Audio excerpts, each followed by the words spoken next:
between the two nations at this given point of time.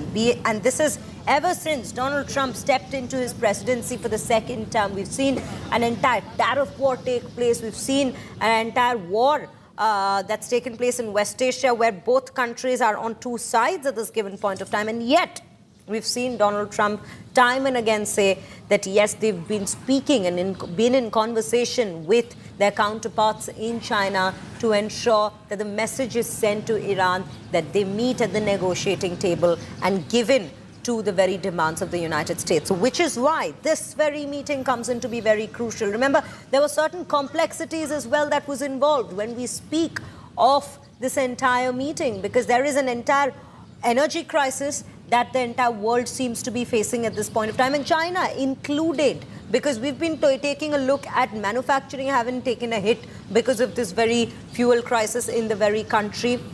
And we also see how the US has not been very happy with China backing Iran militarily as well. But yes, China and Iran as allies go back. So yes, we have to see how this meeting indeed comes out to be a turning point, and if at all a turning point in the entire situation of war, the war theater in West Asia at this given point of time. You see all the delegates and leaders of the United States who've traveled with the president themselves. This is the entire envoy that's traveling with the president and being received by the Chinese President Xi Jinping at the steps of the Great Hall of the People.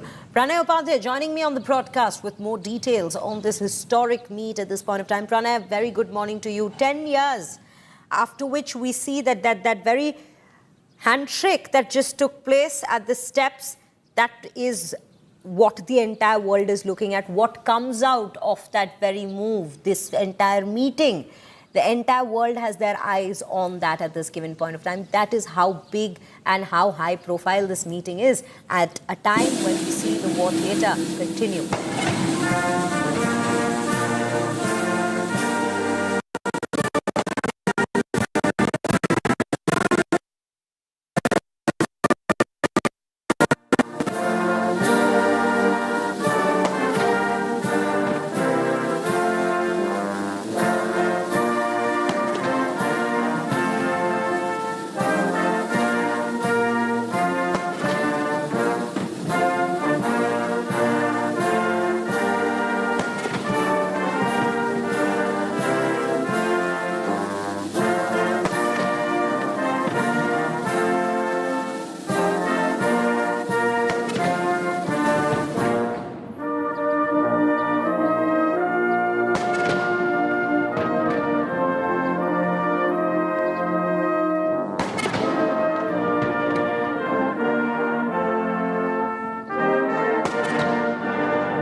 左董阁下，中国人民解放军仪仗队列队完毕，请您检阅。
Viewers, that was the guard of honor being extended to Donald Trump, the President of the United States. 10 years later, a US President stepping foot into China at this given point of time. And it's a very high-stakes meeting that we are taking a look at, the bilateral that would take place between Xi and Donald Trump. And that handshake that we're constantly playing out for you once again.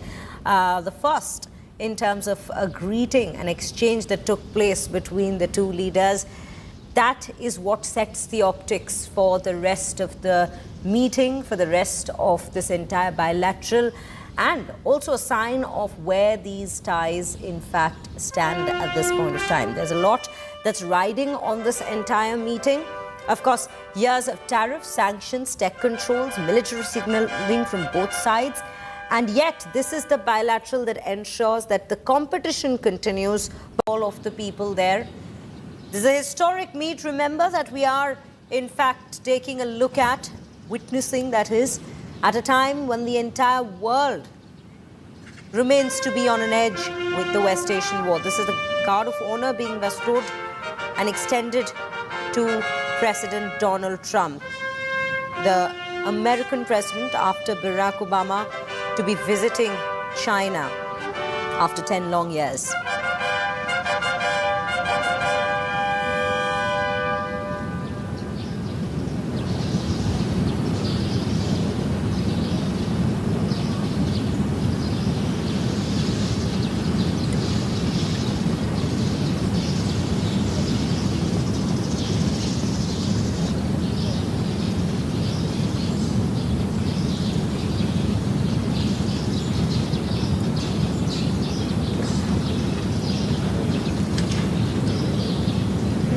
Well, that is going to be one very crucial symbol at this given point of time, geopolitically speaking, that the two leaders shaking their hands at the very steps of the Great Hall of the People in Beijing, that one image stands to be extremely crucial for the rest of the world at this given point of time. Remember, if we speak of US and China and where the relations stand, it's been to say the least, tumultuous between the two nations at this given point of time.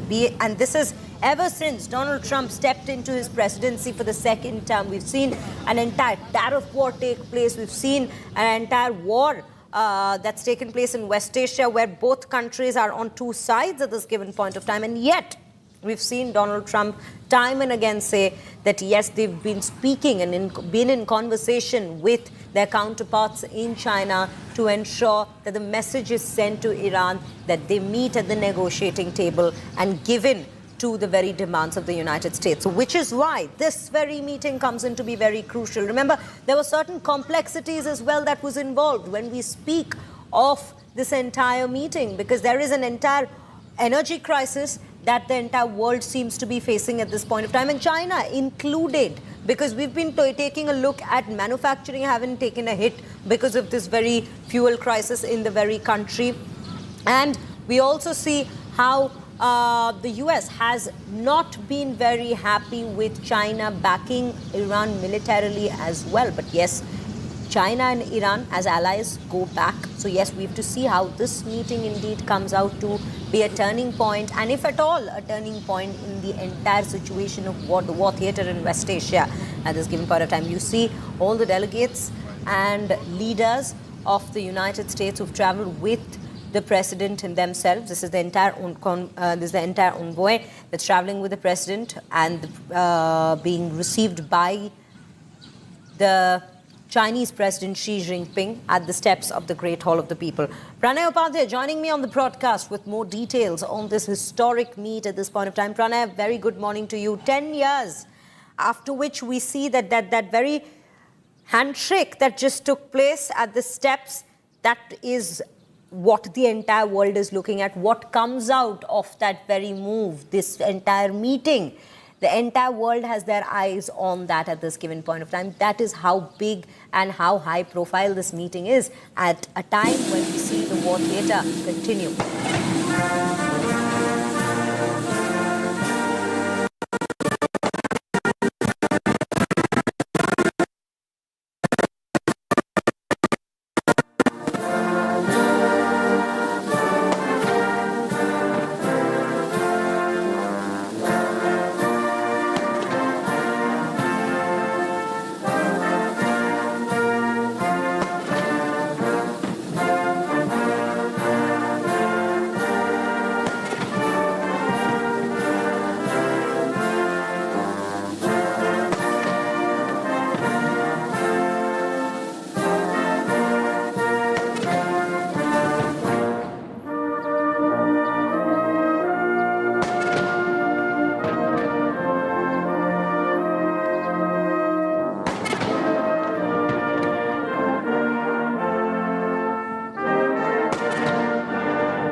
下，中国人民解放军仪仗队列队完毕，请您检阅。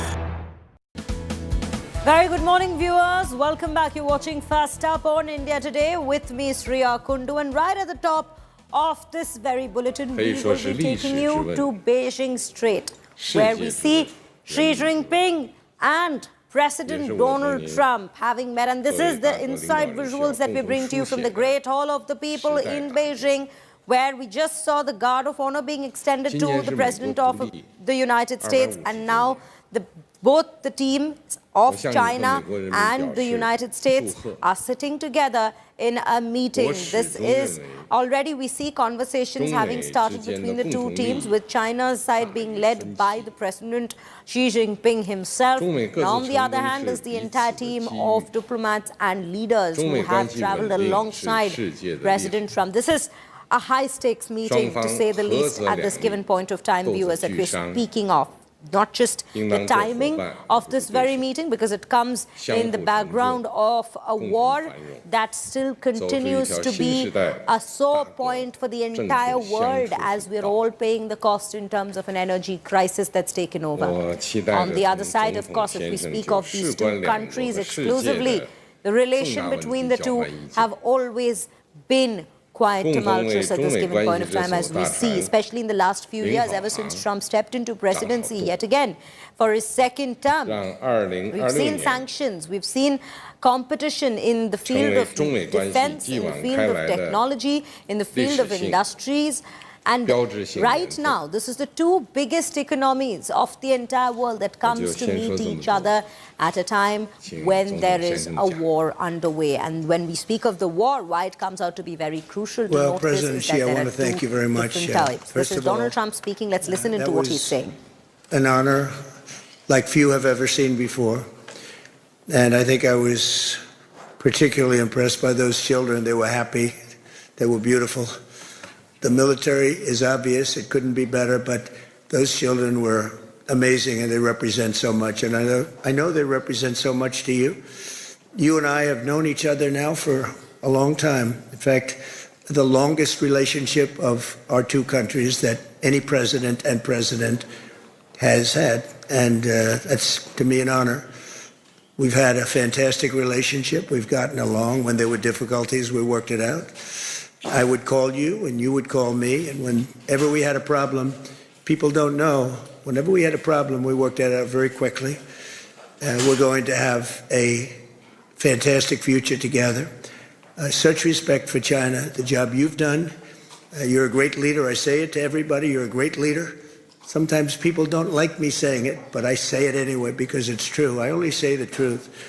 And I just want to say, on behalf of all of the great delegation that we have the greatest businessmen, the biggest, and I guess the best in the world. We have amazing people, and they're all with me. Every single one of them, we asked the top 30 in the world, every single one of them said yes. And I didn't want the second or the third in the company. I wanted only the top. And they're here today to pay respects to you and to China. And they look forward to trade and doing business, and it's going to be totally reciprocal on our behalf. So I really look very much forward to our discussion. It's a big discussion. There are those that say this is maybe the biggest summit ever. They can never remember anything like it. I can say in the United States, people aren't talking about anything else. But it's an honor to be with you. It's an honor to be your friend. And the relationship between China and the USA is going to be better than ever before. Thank you very much. Thank you.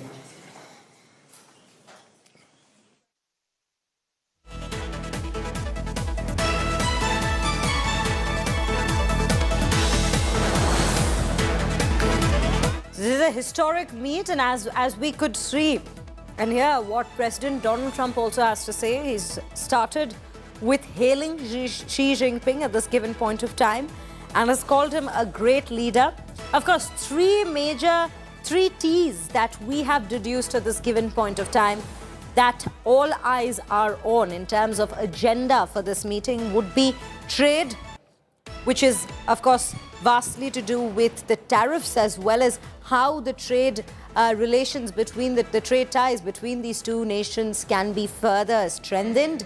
On the other hand, alongside healthy competition, of course, playing a big role in it.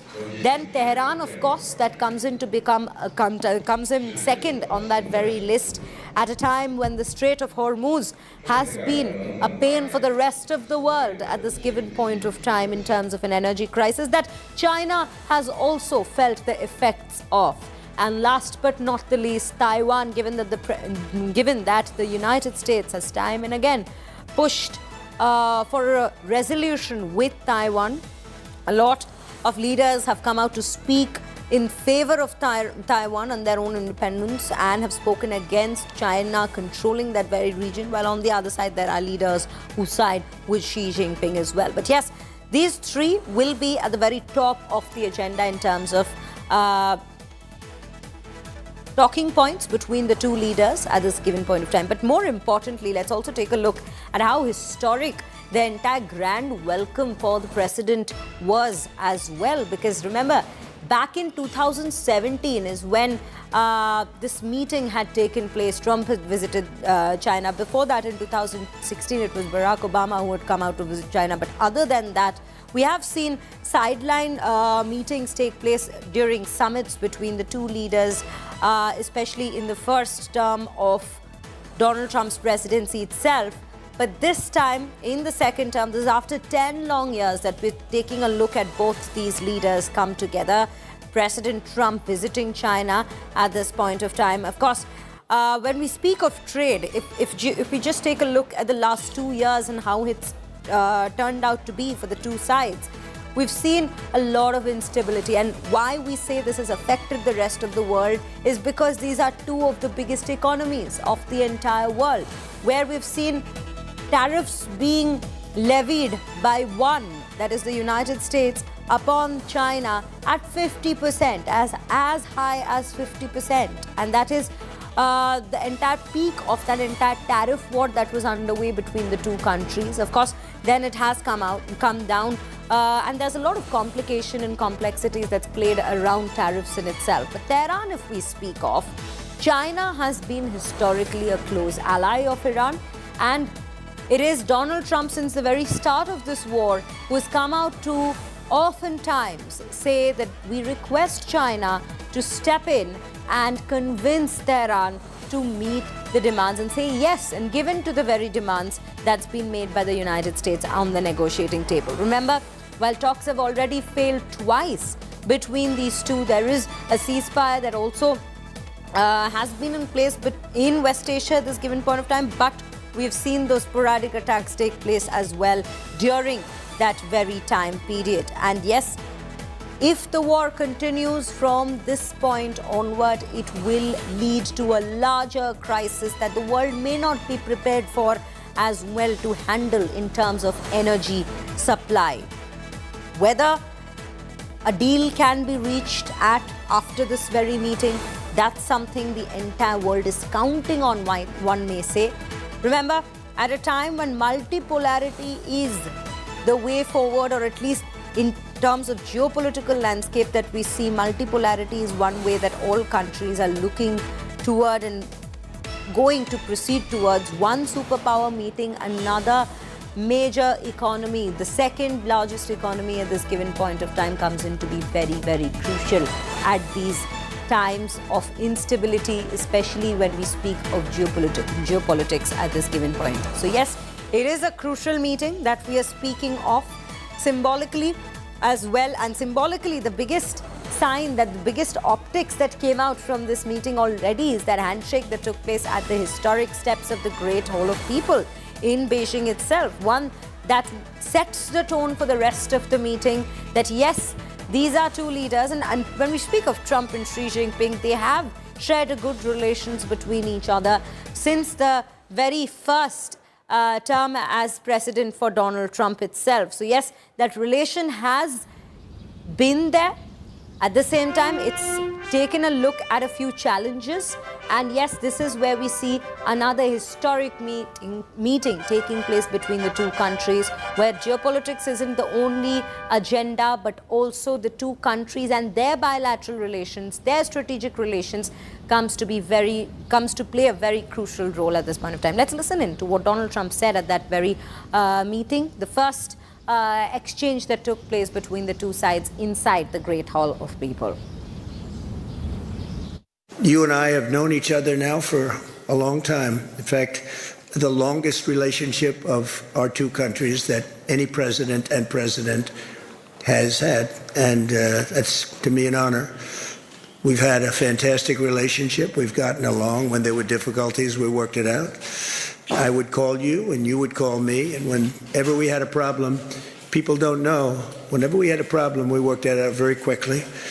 We're going to have a fantastic future together. Such respect for China, the job you've done.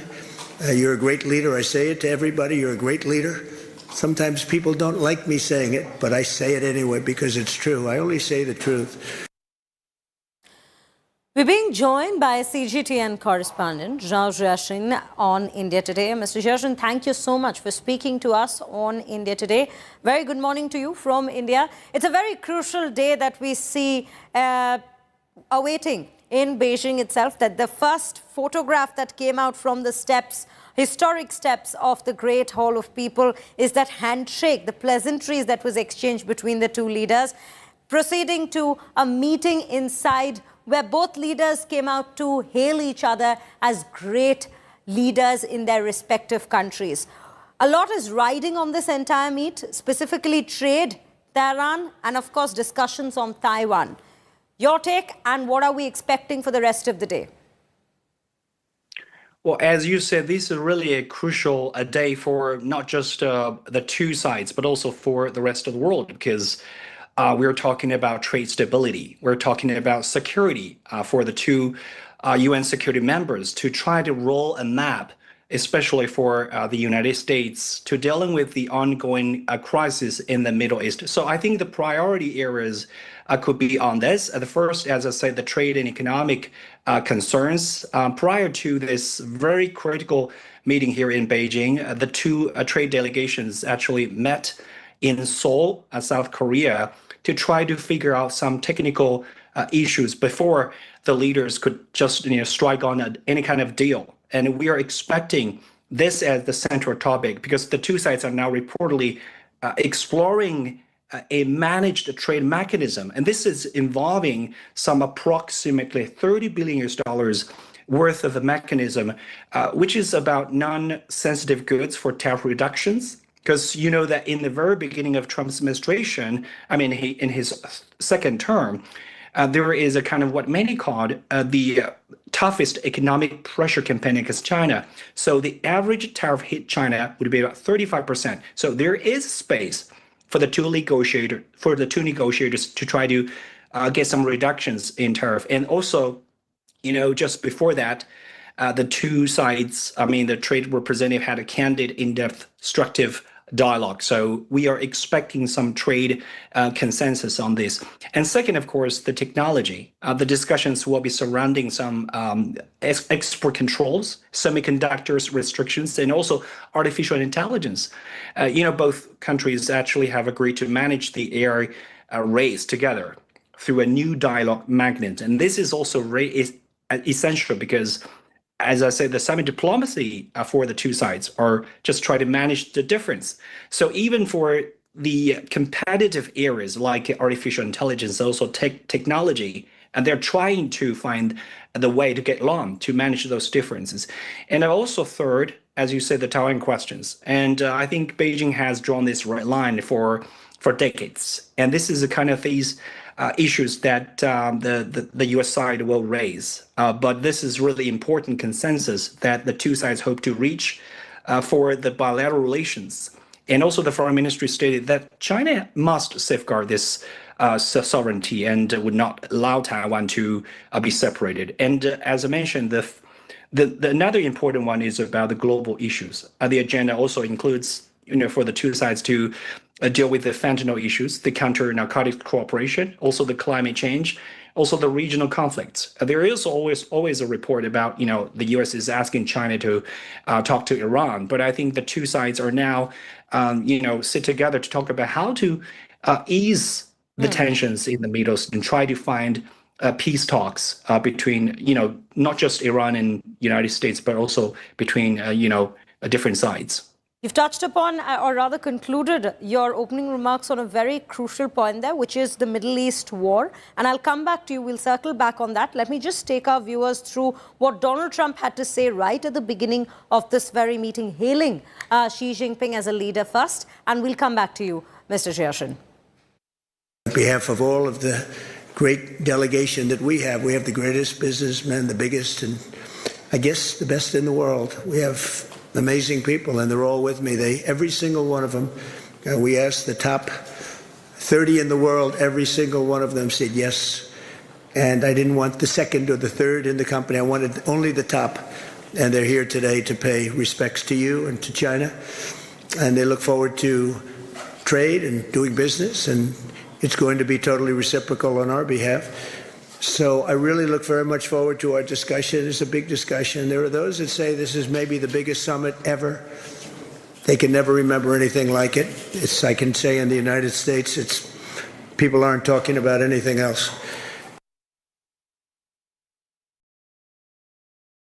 Now, coming back to you, the entire West Asia war, with the Strait of Hormuz still being a major sticking point and continuing to be blocked by the Iranian side, we've seen 2 rounds of talks already fail between the US and Iran at this point of time. And China is one player in this entire matter, which the US has come out to appeal a few times, probably in the last few years for the first time, where they've asked for China to step into the situation and maybe convince Tehran that yes, it's time that we come to the negotiating table and come to accept the demands that's being put forward by the United States. But at the same time, China is also an ally, and a long-term ally at that to Iran. So it's a tight rope that China is also walking, because the fuel crisis has also hit the country, the China that is we are speaking of. So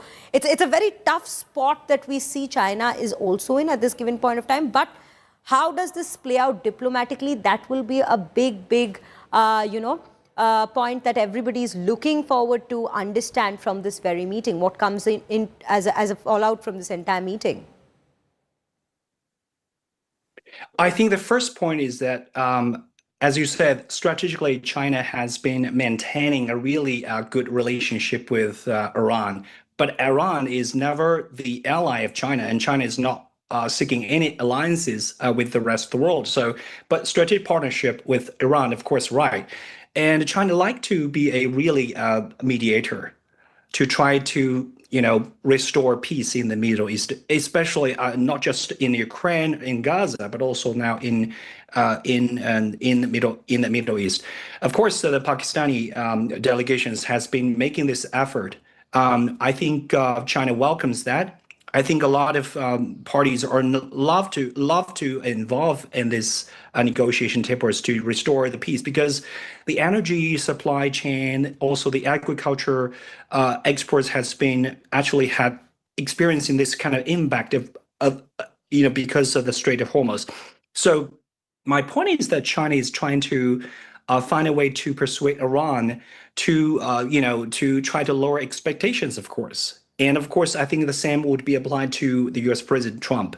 And the Iranian foreign minister just paid a visit to Beijing the other day, last week. And I think the two sides have established this kind of framework that talks still, the dialogue and political solutions should always be the solutions to solving this problem. And also the conflicts, I believe, is also deteriorating the environment for the political climate now, not for U.S.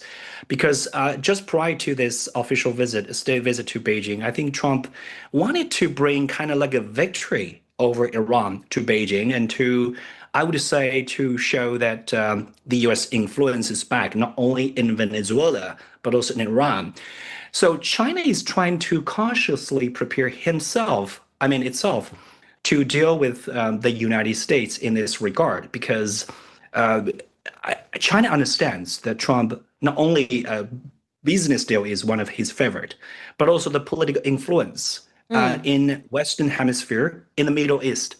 But the U.S. policy is now experiencing the pivot, no longer the Indo-Pacific, but also now China is seeing that the U.S. is trying to find the geopolitical influence back in the Western Hemisphere in Latin America. So this is like a geopolitical transformation for major powers, and China is carefully doing this. So that's the reason why most of the atmosphere. It's a bit of a geopolitical catch-22, one may say at this given point of time. And of course, there is a lot that's hanging on this meat. It's not a very simple linear situation that we're looking at between the two sides. There's a lot of balancing act that comes into play at this given point. Shao, I'll come back to you. Let me just quickly take our viewers through some more news that we're getting from Beijing at this point of time. US, this is breaking news, viewers, that we're bringing to you. US wants China to pressure Iran to stop the Gulf attacks. That's exactly what we were discussing at this given point of time, viewers, that the US is to bat for an active role that's taken up by China on the entire war situation, to play an active mediator in the entire situation at this point of time. You could see right beside Donald Trump is Marco Rubio and Pete Hegseth, both of the diplomats traveling, both of those the State Secretary as well as the Defense Secretary, both traveling with Donald Trump to China at this given point of time for this very crucial bilateral meeting. The US Secretary of State has himself come out to say, that is Marco Rubio, that Trump is to push Xi for an active role, more active role in the entire war, and that China must force Iran to stop Gulf hits at this point of time. China's ships are stuck in the Gulf amid the Iran war, and US is to seek Xi's support to condemn Iran at UN. So let me quickly take you through what Marco Rubio has said firstly before we go back to a discussion. We've made the argument to the Chinese, and I hope it's compelling, and they'll have a chance to do something about it at the United Nations later this week when there's a resolution just condemning Iran on what they're doing with the Straits. Look, there's three things. The Chinese have ships stuck in the Persian Gulf because setting up a system that says we're going to let certain ships through but others not, it's easier said than done. And you saw a not Chinese flag vessel, but it was a Chinese cargo, got hit over the weekend. I'm sure Iran didn't do it deliberately, but they did it. It happened. And so that's why these Chinese ships are stuck in there. The second is, I don't think that China, it's a huge source of instability. It threatens to destabilize Asia more than any other part of the world because it's heavily reliant on the Straits for energy. And the third reason is because China's economy is export driven, meaning their economy is fueled not by what they consume domestically, but by what they make and sell to other countries. Well, if all the countries of the world economies are melting down because of this crisis in the Straits, they're going to be buying less Chinese product, and the Chinese exports are going to drop precipitously. So it's in their interest to resolve this. We hope to convince them to play a more active role in getting Iran to walk away from what they're doing now and trying to do now in the Persian Gulf. Rao, coming back to you, and you know, you mentioned this yourself. Donald Trump is the president of the United States, but at the same time, he's out and out a businessman first as well. That's where he started from, if we take a look at his profile.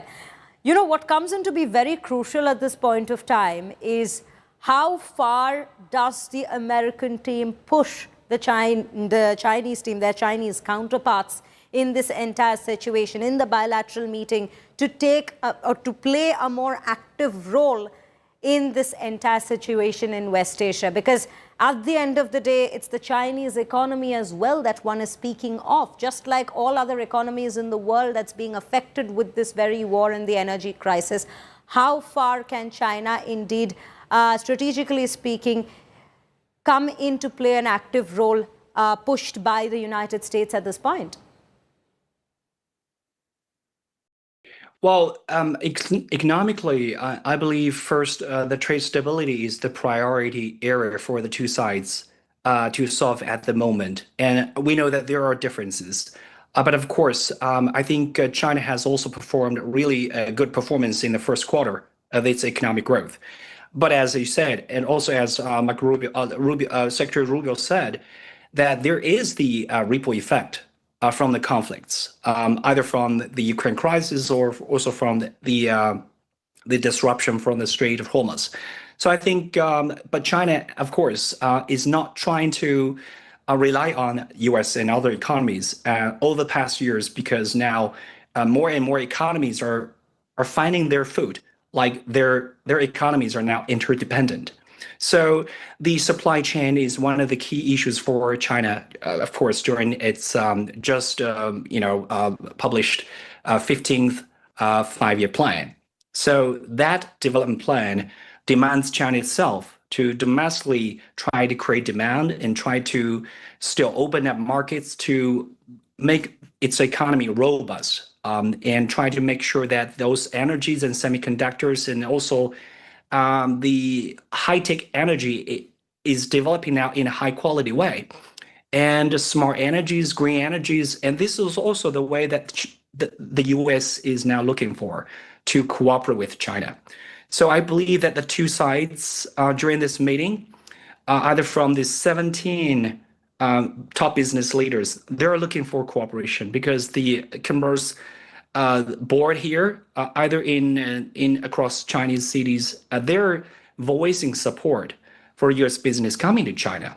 Not the way that U.S. president wants to see that U.S. business going back to the United States, because the investment environment here in China, there is policy support, and Chinese people in the Chinese market is one of the real estate for the U.S. investors. So this is kind of like a two-way investment.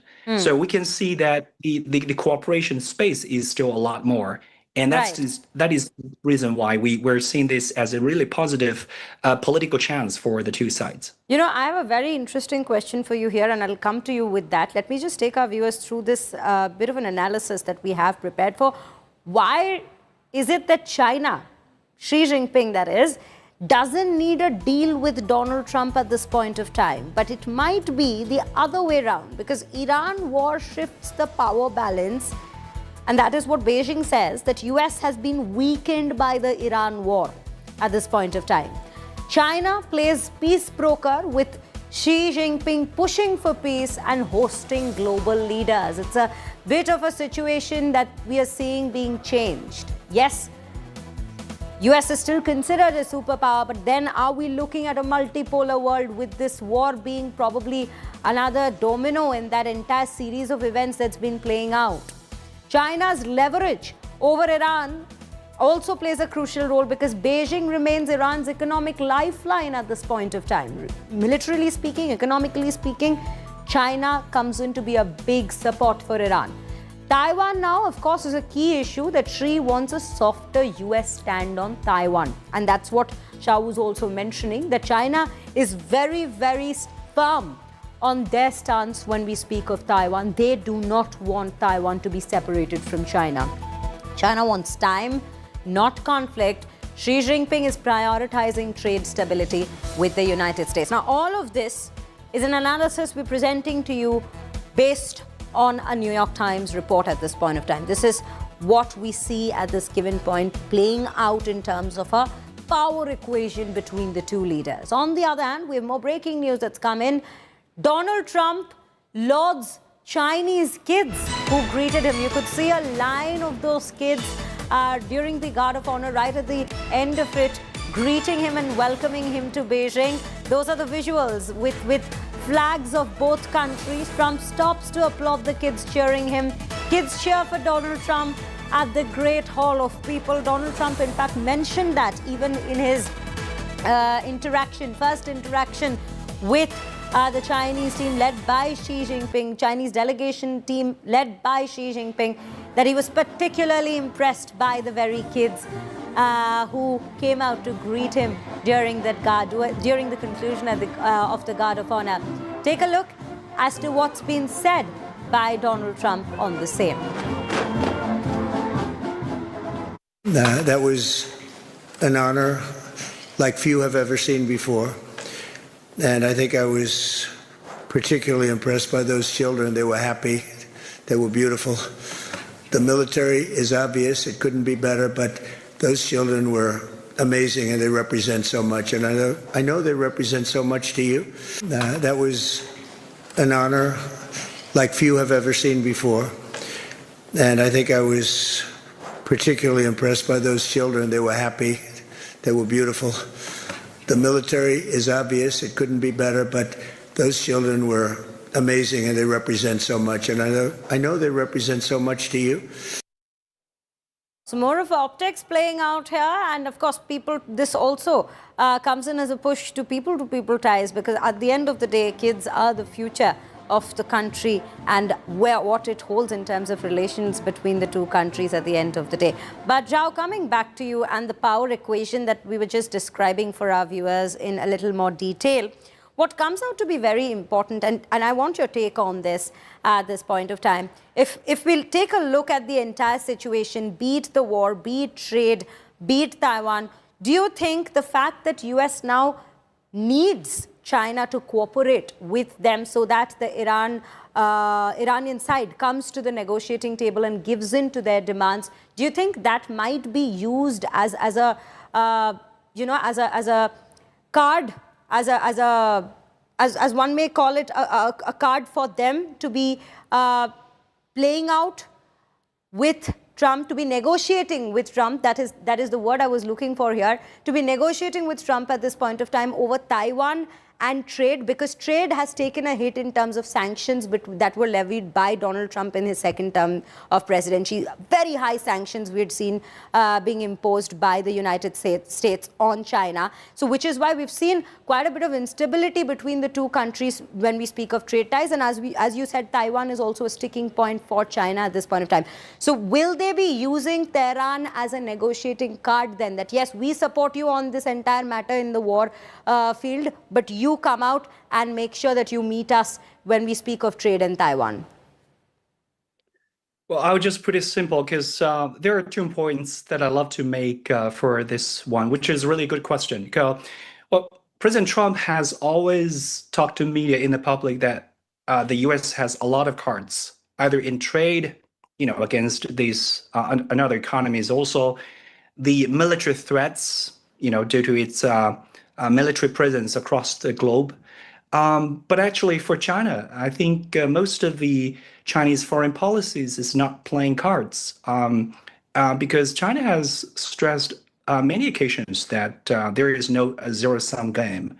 So I think the way that the Trump needs to think or rethink of China is that China is always try to, I think the priority for China is try to develop economy for the well-being. And second, China is not seeking hegemony, which means under these political scenarios, China is not playing cards with anyone.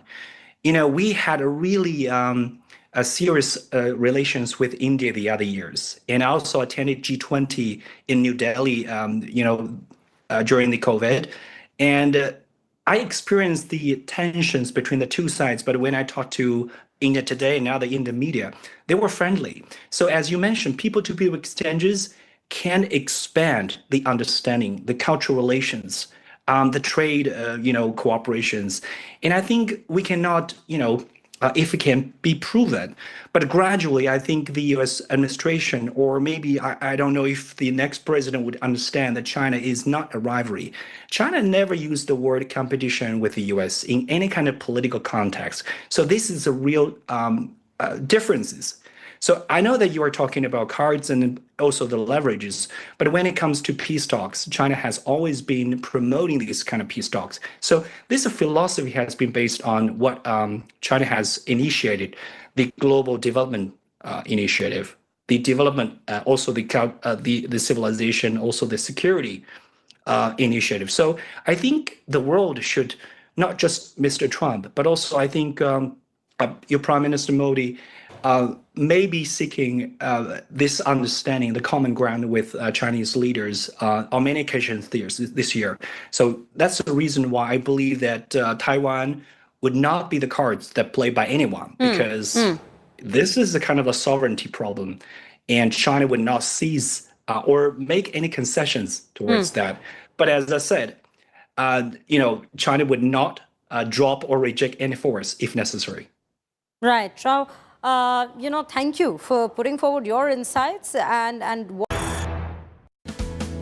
Very good morning, viewers. Welcome back. You're watching Fast Up on India Today with me, Sriya Kundu. And right at the top of this very bulletin, we will be taking you to Beijing Strait, where we see Xi Jinping and President Donald Trump having met. And this is the inside visuals that we bring to you from the Great Hall of the People in Beijing, where we just saw the guard of honor being extended to the President of